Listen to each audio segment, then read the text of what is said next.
Hey guys, welcome back. This week I'm speaking with another guest by the name Matt Grady. Now, this is not going to be one of the typical conversations because Matt is actually a former golf pro who went on tour with the PGA and all that. And why am I speaking to him? Well, it's very much around the mindset and that aspect of it. Matt has an interesting book that came out recently, and we're going to get into some of the tactics he has around mindset. And the thrust of this conversation is turning pro, and how a lot of people who are in the who would have, say, an amateur mindset, they will dabble in property. And so I'm going to bring it back to the property linkage. What dabbling in property is one thing. When you're professional, you go all in. And that's something that Matt talks about on our conversation today. So without further ado, my conversation with Mr. Matt Grady. Matt Grady, welcome to the podcast. Cheers, Gavin. Brilliant to be here. Matt, it's not often that I get to speak with a golf pro or a former golf pro. And so this is going to be a very interesting conversation. It's going to be different from the usual. And for all of the listeners that were listening in that are expecting some real estate investment advice this week, Matt's not here to give you real estate investment advice. I think the only touch point he has with property is a mortgage. But what Matt has is a lot of really, really excellent advice on. He's actually written a book called Making the Cut. And Matt, correct me if I'm wrong, but the subtitle of your book is Turning Pro in Sport, Business and Life.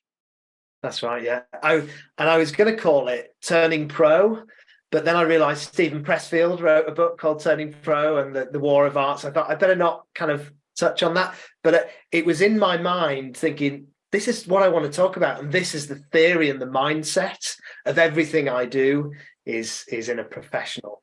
This is mindset. It. I mean, and it's like that saying that you were saying that amateurs dabble, but professionals are all in. And there's a very big parallel between that concept and like real estate. When people are talking about becoming a property investor, a lot of the time it's like they buy a house they buy a house and they rent it. And then they might buy a second house. And so they have two rental properties. Like that's not a professional property investor. A professional property investor has got a portfolio, and he might, you can grow that portfolio to any size. And even if you don't have the capital yourself, you can raise money from investors and stuff like that. So I thought this was a really, really useful analogy. And whether you're turning pro as a golfer or whether you're turning pro as a tennis player or, rugby player, and we obviously Ireland had its big rugby win over the weekend, but turning pro as a concept is what we're here to talk about today. Before we get into that, I would like to turn back the clock on young Matt Grady growing up as a kid, and you decided to get into golfing. That didn't come from nowhere. Tell us about your introduction to golf and how it kind of dawned on you that you should think about becoming professional. Yeah, thanks, Gavin. So I'm 40 now. So we've got to rewind the clock 33, almost 34 years when I first, picked up a golf club. And I had an influence and family influence. My uncle was a golf pro. He picked me up from school one day. He came over to visit from Germany, and he was got his Porsche Carrera and with the black checkered seats from the late 80s, early 90s. And I thought, wow, I didn't really realize what that meant, but it meant that he was doing well in his career, I think. Yes. And I said to my mum, what does Uncle Dave do? I remember it like it was yesterday. I said, he's a golfer, he's a golf pro. Right, okay, can I play golf? And Dave cut me down some golf clubs. And we started, so I'm from Leeds in Yorkshire, and we used to go and visit some family in Scarborough. And we got a static caravan, that's what we did then. And outside the back of the static caravan, there was probably about 12 acres of land, all grass, with these golf clubs, tore up that grass every weekend that we went there for hours and hours and hours upon end. And that's where, and with the support of my dad and my granddad, who were also interested in golf, not to the level of Uncle Dave, but they'd been around Dave and they had an interest in golf. They supported that journey. And so, let's say you're in your mid-teens and you're starting to kind of like having to make, like, I here in Ireland we call it the junior cert and the leaving cert, but in the UK it's the A levels and the O levels, or vice versa. Yeah, GCSEs and then A levels. Yeah. Okay. Yeah. And when you're doing, so you have to knuckle down and start studying. I imagine when you're looking at becoming a golf pro, that is not necessarily the first thing that's on your mind. Well, tell us a little bit about navigating schoolwork for trying to become a golf pro. Well, I love sport as well, and a good role model that I mentioned in the book as well, Simon Hall, our PE teacher, and I met up with him about a year ago. It's the first time I've seen him in 22 years, and he hadn't changed much. And he remembered, and he reminded me of something that I didn't really remember. He said, "I remember you coming to me one day and saying, 'Sir, I don't know how to revise for these exams.'" And he said, "I always knew that, you know, I was always in the first 15 rugby team, playing for a football team outside of school golf." He said, "I always knew you would do something in sport." But what was probably going on internally in my mind was I was starting to feel the pressures of education and performing academically. And my dad had a business. He was a plumbing and heating engineer. He had his own business. He was sort of 6 days a week, you could probably say, and around for the Sunday to take me to football, but plenty supportive. But they weren't really on my case with my education like I am with my daughter. So I was left to my own devices, but a young lad left to his own devices, you know, with a football, a rugby ball, or a golf club, I'm gone, and I'm not really investing in school. And something that's been really important as I speak to my daughter is about being inspired. And I can tell when she's not in a good class is when she's not inspired by the learning. And I definitely remember not being inspired by school. And I started to think, what am I going to do in life? And golf was getting better. And I was starting to come through the ranks of the Yorkshire team as well, the sort of elite amateur golf. And I managed to land a job at a golf club in Leeds when I was about 15, working in the pro shop. And I was around some great influences. For the first time in a long time, I was around people who were doing something in the sport that I was passionate about. Right. And then it snowballed from there, really. It's just going back to what you were saying there, I can completely resonate with the idea of being inspired by your teachers or whatever. Like today I look back at when I was in school, I lacked the academic thing completely. I was an appalling student. I had no concentration. Like I couldn't hold a concentration on the class, whatever. But what's really interesting, so I would have flunked out of history, flunked out of geography, flunked out of science as topics. But today, like I have an insatiable curiosity. Like I spend hours like reading a history, geography about the Ice Age and about all this kind of stuff. And yet I took zero interest in that in school. And the universe and like cosmos and black holes and all this, like I'm fascinated by all that. And yet when they were trying to teach you in school, it's been driven down your throat, like you have to learn this whether you like it or not, rather than inspiring people and getting them sort of to see why this is interesting, as opposed to you must learn this, you have to learn this, pay attention, stop being distracted at the back of the classroom. It's so interesting you say this, Gavin, because I write in the book about this. I said the irony is people come to me now with their problems about maths, about business, about strategy, and I was not the student. And I've written it in the book as well. I said the irony is, I'm the guy they come to now, like you. It's amazing, yeah.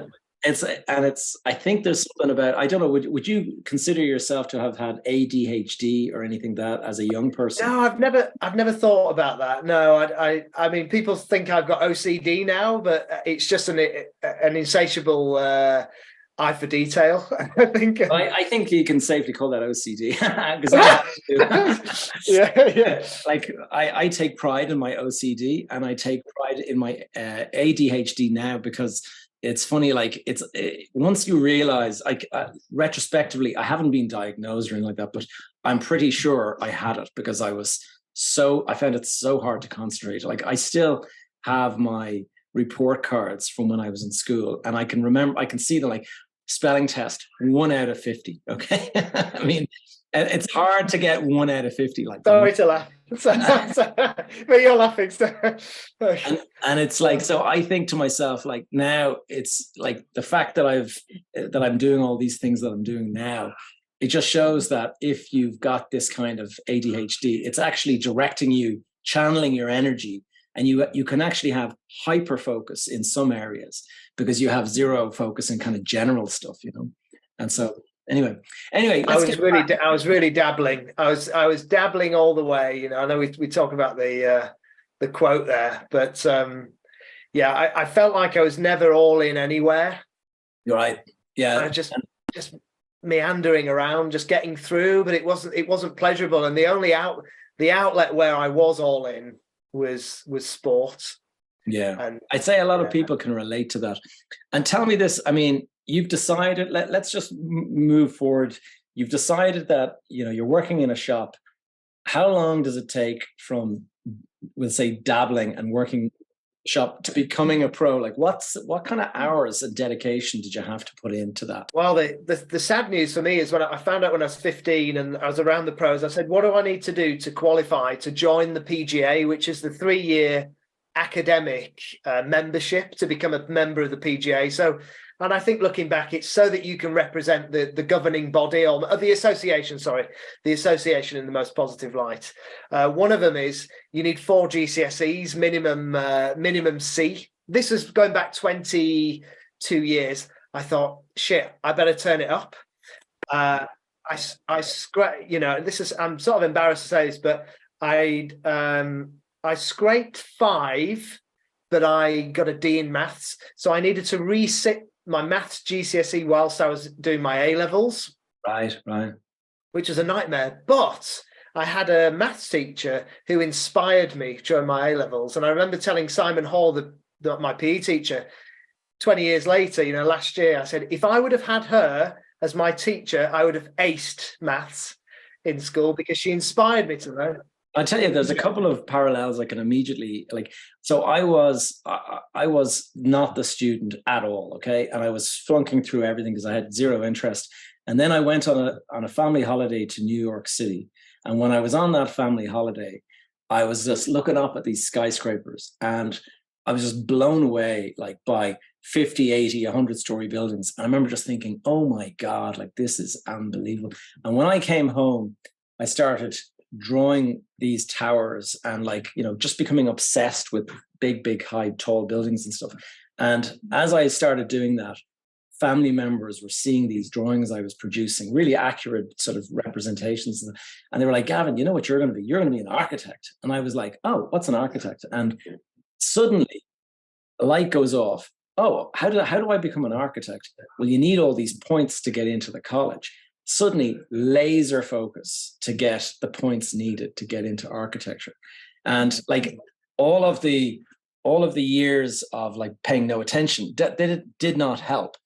But from that day that I suddenly realized I needed to pay attention, I suddenly could pay attention. And so it's amazing how, and also the right teachers, like if you find the right teacher who can get through to you and kind of like, I have daughters that are, you know, in doing their leaving cert. One of my daughters is doing leaving at the moment. And it's the final exam you do before you go to university. And she was not very academic in, you know, junior school and stuff like that, because she was in a school she didn't really like. And now suddenly I'm sending her to this institute that they have this kind of really intense kind of teaching and stuff like that. And she's become a much better student because of the way that they teach. And so it's interesting, all of this kind of stuff. Anyway. Focusing the mind, yeah. So we're in that stage of 15, 16 years old, starting to be in the right environment, almost like finding my tribe at a young age. And there's a couple of other events that happened, and I could have gone in a very different direction because a good friend of mine, I mentioned, but Shane, worked in the golf club as well behind the bar, and his uncle is a famous DJ. And Shane got me into DJing and being an all-in, perhaps I am ADHD, bought the decks, bought the records, went on to have a 5-year sort of hobby career working in bars. One bar in particular for about 5 years, which is where I met my other half 20 years ago. And that was a hobby that I was getting very well paid for whilst working 6 days at the golf club. Whilst I was doing my so that was really interesting, but that for me was a passion that I did well, that I didn't ever take serious as a career, because I knew the implications of sort of family and relationships around staying up until 1 a.m, DJing. But I was around the right crowd who were influencing me in a positive way to pursue my goal of becoming a professional golfer. And yeah, So tell back to us, your question there. Yeah, sorry. in terms of like the hours that you would put in, is this like a 9 to 5 job when you become a pro golfer, like that you're now just spending 9 to 5 in the afternoon in the golf course or on the golf course? So I was still a student at the time doing my A-levels. So I was starting to pick up more hours around the lessons that I was doing. You know, I was just doing 3 subjects in A-levels plus my GCSE retake. So I was starting to find more hours. But one thing that is very important, it was at the time and it's not as much anymore, actually, they've opened the door a lot, was playing ability. So you had to play to an extremely high standard. You know, you had to be a scratch golfer or better to qualify, which means 0 or better. And you had to evidence that in tournaments. So I had to keep my playing game up. So probably at this point, 20 hours at the golf club, working in the shop, learning how to build golf clubs as well, sort of doing the club repairs and being around the whole business. I was probably 10 hours at school, college, and then the rest of any other hours in the week were playing golf and working on fitness. Yeah, just squeezing absolutely everything out of my time. And then you start the PGA. Sorry. Do you think, I mean, obviously golfing, it's how much of it is a natural talent and how much of it is, you know, driven by the amount of practice that you do and things like that? I think physically it's I don't know about this sort of innate stuff, but I think you have to be able to find a way, no matter how it looks, to be able to make good contact and dictate where the ball goes. And sort of it's more like a feel thing that you can acquire. And it's a really good question because I'd like to just brush it off and say it's God-given talent sort of thing, but I think you can develop the skills, and with the right technology, the right coaching, can become, it's a learned skill. But obviously if you start young, well, it's a lot easier. If you start young, yeah, I didn't start as a young guy. Like, I don't particularly enjoy golf, but I did live in the south of Spain, and I was literally, my garden, the house I own in Spain has a garden that overlooks San Roque Golf Club. Oh, what a place. It's literally, that was when I'm having my breakfast, I'm looking out on San Roque's Golf Club. And so I was in this whole golfing circle for 5 or 6 years, and most of my friends played golf. I rarely played it, but it did kind of rub off on me. So I had a set of clubs and all that kind of stuff. But I just sort of thought, you know what? I did not take this up at a young enough age. I cannot learn this, and I just don't have the interest in it. And so therefore, I just kind of dropped it. I prefer, the active sports like triathlon, running, all that. kind of stuff. Absolutely. I think people can become good, but I've never seen anybody at the top level who wasn't playing when they were a kid. Yeah, I would have thought because of the skill involved. I've seen adults become amazing runners, and they were hopeless athletes as teenagers and rock climbers and so on. But I think some of these games, I think you really have to. There's the saying that you need to put in your 10,000 hours. The Gladwell stuff. Yeah. And I mean, I would have thought that, like, if you start as a young person playing golf, then by the time you're 20, you've done 10,000 hours. And I calculated it as well. I think by about 50, being the kind of, maybe I am a bit on the spectrum. I think by the time I was 15, I'd done about 10,000 to 10 to 12,000 hours. So there you go. I mean, that's the evidence that I would say that, yeah, it does make a big difference, because otherwise, how do you go pro as a 30-year-old? Like, oh, if I start playing every day now, sure, I have a job. How am I going to kind of find the time to do 10,000? Very difficult. Very difficult. Yeah.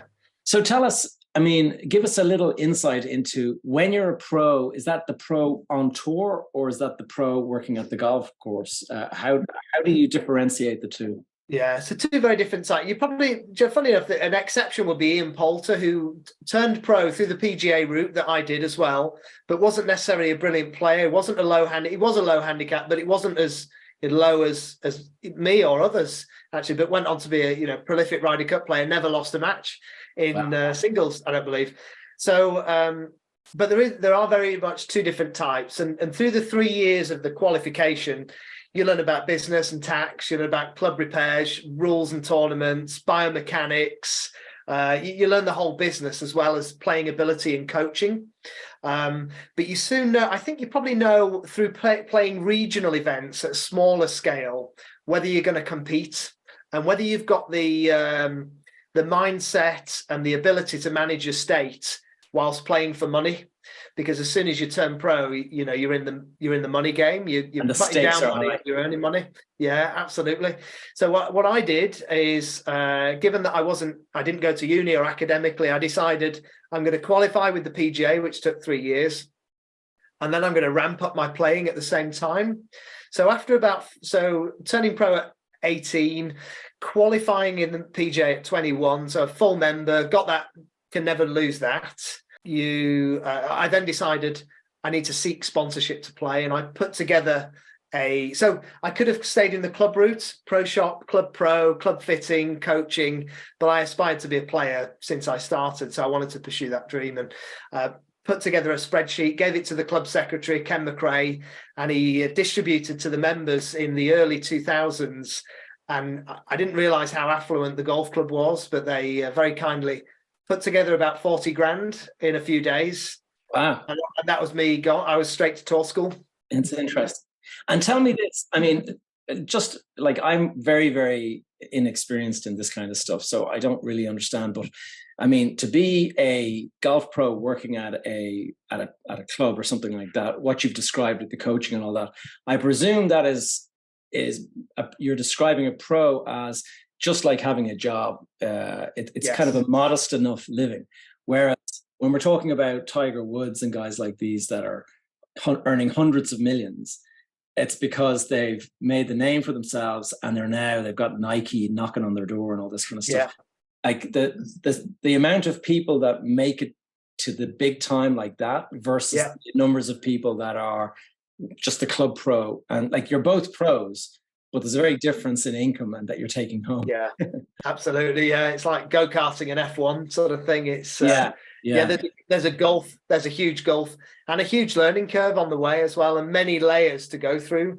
I mean, you could skip the whole queue and qualify for main tour school, or qualify through that route straight in, or you could grind it out on the regional, satellite, and sort of European or Asian or North American Corn Ferry tours and these kind of smaller circuits to get you away. Yeah, so there's a big journey to get there. It sounds like it. And is there a point where you say, do you know what, I need to, I don't know, what was the kind of motivation to leave the pro world behind and get into business and stuff? Is it based on income, or is it based on you lose kind of interest in what you're doing? Why would you drop a career as a pro golfer to get into business? Yeah, I think the crux of it really was I was self-employed as a golf pro. You're kind of running your own business. You are your own income source as well. And I was starting to think about family, and we were starting to think about buying our first property. And really realised that I couldn't produce anything stable to show for. So I decided I'm going to see what life outside of golf looks like. And a few people that I knew said, "Hey, you should try this. You're really good with people, and you've got a natural aptitude for this, and self-motivation, drive, blah blah. You should look at sales." So I looked at, I took a role in sales, sort of direct sales role with a furniture company called Sharp's Bedrooms. And I was in direct sales, I was making calls and booking appointments for designers, and very quickly sort of ruffled a few feathers there and got to the top of the team as well. And, those who were doing well were really happy that I was doing well in such a short space of time. But those that weren't doing very well felt a little bit embarrassed and didn't like me a lot. They don't like to be outshined. Yeah, it's mad, isn't it? And the book, is it The Power of Robert Greene? Never outshine the master. And I was outshining a few people who thought they were the masters. But anyway, so culturally, I wasn't loving that. But what happened is the group and business went into administration. Although Sharp survived, Dolphin and Mobin went home the same day, gone, never to be seen again.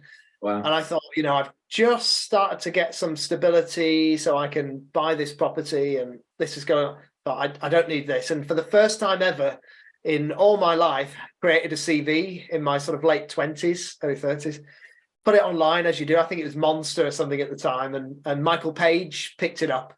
I went for an interview and got the job. And so tell us, for us Irish audience, Michael Page, what does that mean? So Michael Page is a large recruitment business, about 5,000 staff, one of the global sort of big players, more corporate recruiter in the industry, all disciplines, and they've got regional offices all over the place. So this is a headhunting recruitment business.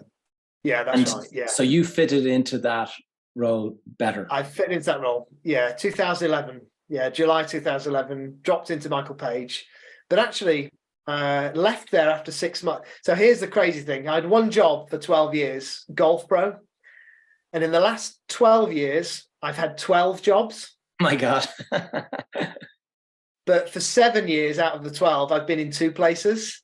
Right. So I made some very quick moves when I knew I was in the wrong place. And Michael Page for me was a discretionary bonus. Let's work on the team benefit. You know, if the team wins, you win. And I was very much still an individual contributor and player, and couldn't associate somebody's poor performance with my good performance. And why should you suffer? Yeah, why should you suffer? Yeah. And I suffered for 6 months. I'd got off the mark and done what I had been asked to do and more, and wasn't rewarded for it. And I said goodbye to that. Yeah. I don't think that kind of what is it, meritocracy? Very much. So tell us. I mean, you mentioned when we were chatting just before the call started, you were saying that you've actually met James Caan, and James Caan is the famous recruiter that was a dragon in the Dragon's Den for quite a few years. Tell us about that experience, because a lot of people would recognize him as a very successful man. He made hundreds of millions selling his business, didn't he? He made nearly 100 million selling Alexander Mann Solutions, which is one of the original recruitment businesses. He is a bit of a pioneer in the recruitment industry. And James runs a business that has been responsible for acquiring a number of other recruitment businesses. Now, the model's not for everything, and it didn't work for us at the time as well. And but I'd read his book, The Real Deal. I think I have that. It's a good book, isn't it? Yeah. Yeah, I like it. And Theo Paphitis has got a book as well, a very nice book. I like the Dragons. I like their stories. And we'd been called upon as a potential acquisition as well. So they're looking at our business to be acquired. And I learned from James that he had a model, and we were very interested in learning how he'd grown and sold a business for nearly 100 million. Wow. Yeah. I don't know what the transaction lingo is. You know, he sold it and he walked away with nearly 100 million. So we were very keen. How do you do that, Matt? Tell us. How do you sell a business for 100 million? Well, something that hugely successful brand he'd built there, but something that I'd implemented in golf years ago when I realised that on the Ferris wheel or whatever it is, just almost the modern day rat race, trying to do everything for nearly 80, 90 hours a week. There's a point that comes where you have to transition and think, okay, what am I doing? Is this the right thing to be doing? How do I prioritise my efforts to get the maximum output from my practice? And as a result, my events and performance. And what James has done, and Rob Moore documented this in an interview, was that he had a system for every job in the business. Right. And he built solid systems, processes, and an operational manual for scaling and replicating roles and scaling businesses in all industries, I believe. And that is a model that I think works. I think because I've seen it work as well in smaller and larger businesses as well. The biggest problem I think people have is that you hire somebody, you train them up, and then they leave, and you have to start back at square one. And so the idea of that model, by the sounds of it, is that as you're training somebody, you're also building a document on how that person is being trained, so that when they leave, you can actually take that document and hand it to the next person and say, there you go, that's exactly what the job is. Absolutely. Yeah, it's a working formula and something that's constantly evolving. And And it can be quite detailed and maybe laborious to do. So I think the way I've implemented it over time is, like many things, just start really small and get the foundations, and then add and jazz it up as you may like to make it look appealing. But really providing the fundamentals to do the bare minimum to get the task done. And I think on many occasions I've had to go through every process. Well, let's just say something like setting up a social media account. What are the step by step? Because I'd started training people internally in businesses on how to maximize their efforts through LinkedIn. And I realized that trying to tell them and inspire them didn't really do it for them, because they just wanted to know how. So I started copy and pasting all the click this, click this, click this, click, send this, send this, send this, measure that, did that work, try that. So create an action plan. An action plan, yeah. People want tactical action steps, don't they? Yeah, I think so. If you could give anybody a formula to do, I mean, the majority of people probably won't follow it like a diet. Here's a formula, follow it. Because there's so much information and people are just going everywhere to get it. And JP says, if information was lacking, no, yeah. I'm just trying to think, the library would be the richest place in the world. Okay, yeah.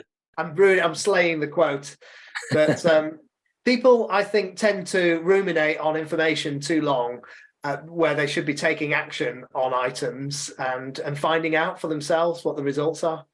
And it's an iterative process. Like as I've heard a couple of people, you have to be prepared to take action. Even if you fail, you at least know that route that you tried doesn't work, and so now you're on to the next one. Whereas a lot of people will sit back and ruminate over what's the perfect action that I should take, and they'll have 12 options and they won't be able to choose one, so nothing gets done, basically. Whereas absolutely, the person who takes action will have tried 9 of them and will be getting pretty close to hitting the right one by the time the other person is. Yeah. Interesting. And I think probably, and I think back to sport and golf, is there are fundamentals that need to be done in order to get the desired result, to hit the ball in the direction you want to hit it. It's grip, stance, ball alignment, club face. There's a couple of things, and do that right, and you're not far off. And I just bring that into business. And when I want to do a task, I break it down to component level, and then put that into action and remove unnecessary items to make it a smaller list as we go. So take me through that. I mean, you were telling me earlier about your S.P.O.R.T and acronym. Where do you use that, and how can people listening today use that? Yeah, I think if you're about to take on a new endeavor or do something new, I think there's barring technology and sort of technical items that you might need, I thought of a process that somebody could follow that could be replicated and improved upon every time. So I found the acronym S.P.O.R.T. This is before ChatGPT as well, so it took me bloody ages, as you can imagine. So S.P.O.R.T, so the S stands for setting up for success, and that's laying the foundations of what you're about to do. What do I need to do? What are the equipment I need? What is the knowledge I need? What is the script I need? What is the link that I need to send somebody to buy something? What do I need to know about this product in order to sell it? The bare minimum and basics of what it is I need to move forward. Okay. And then the P is process, and developing a process that works for you to get optimum results. But you don't really know about the optimum results until we get to the T. The O is that we're going to find obstacles along the way. Of course, yeah, lots of those. And how do we come over those obstacles, and how do you build the mindset to come over those, and to be aware that they're inevitable? Yeah, it's not just you facing. Yeah, absolutely. And whilst you're dealing with obstacles, you need the R, which is resilience. And I think that's the secret sauce, really, and the secret weapon that most people lack, because they try and bypass the process and get to the result by clicking one click buy, arrive tomorrow. My daughter nearly has a breakdown if something doesn't arrive on time. She's not built the resilience of waiting for something in the post. As an example, things not working or whatever. Yeah. Yeah. Why is this not turning on? Well, do you know what? Sometimes it doesn't turn on, and you just got to You just got to get over that and deal with it. So the building resilience. And then the final letter, T, is triumph. Hopefully you're having triumph here when you're putting this in, but also testing as well. So testing the assumption, is that the best setup? Is that the best process? How did I deal with these obstacles? What obstacles occurred in sales? We talk about objection handling. And when you list all the objections, you figure out there's not that many. Yeah, there's not that many. Can we remove any? How can we find a way around that through better process, so we don't come across as many obstacles, but still building resilience along the way by tackling them and taking action and testing again and testing and tweaking and testing and tweaking. That's sport. You know, how many times has David Beckham taken a free kick? I'm showing my age. You know, how many times has Tiger hit a wedge from 100 yards? How many times did I hit a wedge from 100 yards? Maybe not as many as Tiger because he's still going, but, you know, as many in my youth as anyone else that was achieving a high level. Yeah. So that's my acronym that I've transitioned into the business world. And so tell us what you're doing today, Matt. And obviously this that's a leading question because you work with JP. You got the my performance coach is JP de Villiers, and Matt here works with JP and is part of JP's team. So tell us what your priorities are these days, Matt, working with JP. Yeah, absolutely. So probably about 5 or 6 years ago, I read about JP in one of the books, Daniel Priestley's books, Keepers of Infants. Oh, wow, who is this guy? You know, he sounds supernatural almost. I don't know if you remember the story about the 500 pounds to 5K. I was like, holy crap. I thought I need to be that guy. It's crazy. He probably hasn't heard me say this many times, but I thought I need that in my life. So I started implementing those things about a year ago. Thought one day I'll find him on LinkedIn, found him, connected. I said, I'm running a podcast for leaders. I want to share inspiration that otherwise people wouldn't have access to. And he agreed to speak. And we got on a phone call. He was in the gym on the treadmill. And we were talking about all the things we had in common. Martial arts is something I did as a teenager. More karate. I wasn't really sort of Muay Thai or fighting. I did it for 8 years. My dad was a black belt in Shotokan karate. And he took me as well. So I learned a lot of discipline through that. Martial arts, sport, professional sport, DJing. Yeah, you have a lot in common. Yeah. Yeah, and then kind of sales and then coaching. I thought, wow, this is just great. We've got so much in common. We started speaking. He invited me to join the group as well and speak and talk about the book and so on. And we just kept in touch. And one day recently, Mark Bryant, master coach in the business, went out to Dubai to spend a few days with JP and the gang. And he said, do you know who's really interested in developing his coaching is Matt Grady. He said, I wish you would have told me a year ago. Anyway, we had a call. We started talking about my future, my goals. I don't know what it is about turning 40, but I've had a lot of epiphanies over the last year. And I thought, you know what am I doing? All of the things seem to line up to me, surrounding myself with you and JP and Mark and others to bring it to life. Or on a full-time basis, I'll be coaching director within the business.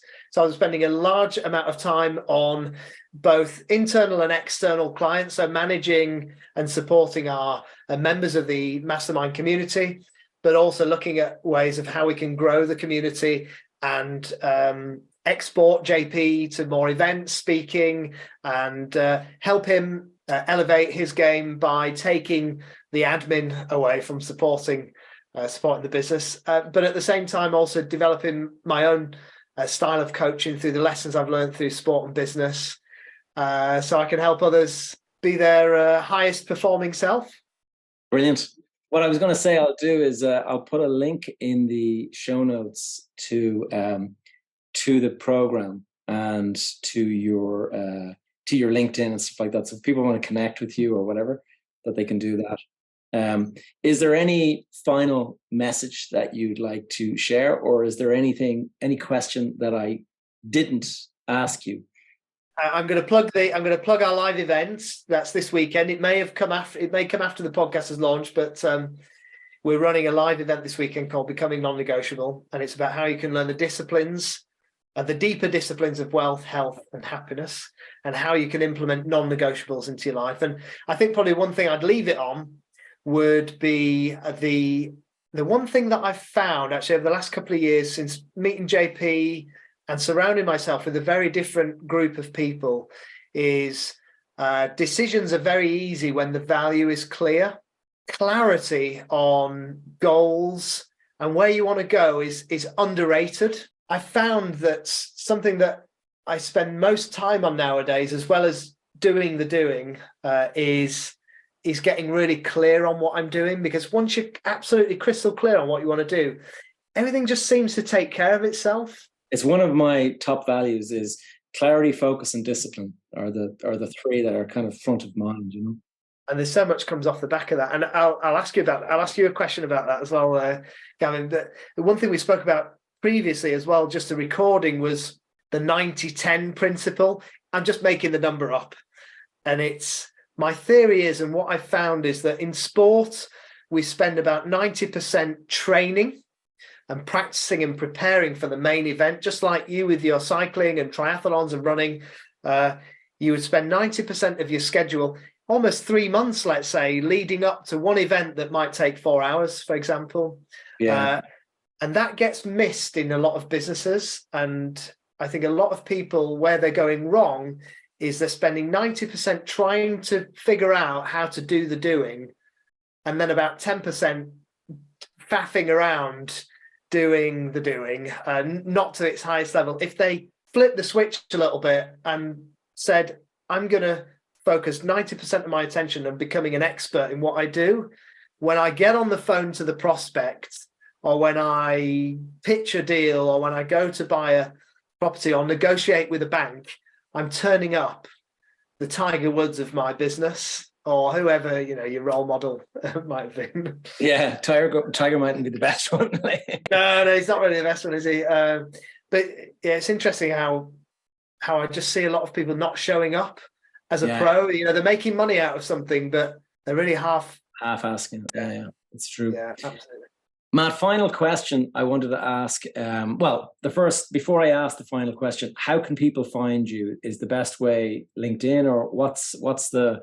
I think LinkedIn's where I've been building my deepest following over the last few years, or last 11 years. That's where I share most of my thought leadership content and guidance on how to work with me. I think I'm learning a lot through JP about being more omnipresent and available across all channels to meet people where they are. Not a lot of people hang out on LinkedIn. Our audience, I would say, has a good connection with LinkedIn. But yeah, if you find me on LinkedIn, you'll find me everywhere, because I've done one of those link trees too. Oh yeah, the link tree, it's cool. Matt, my final question is so you're 40 now.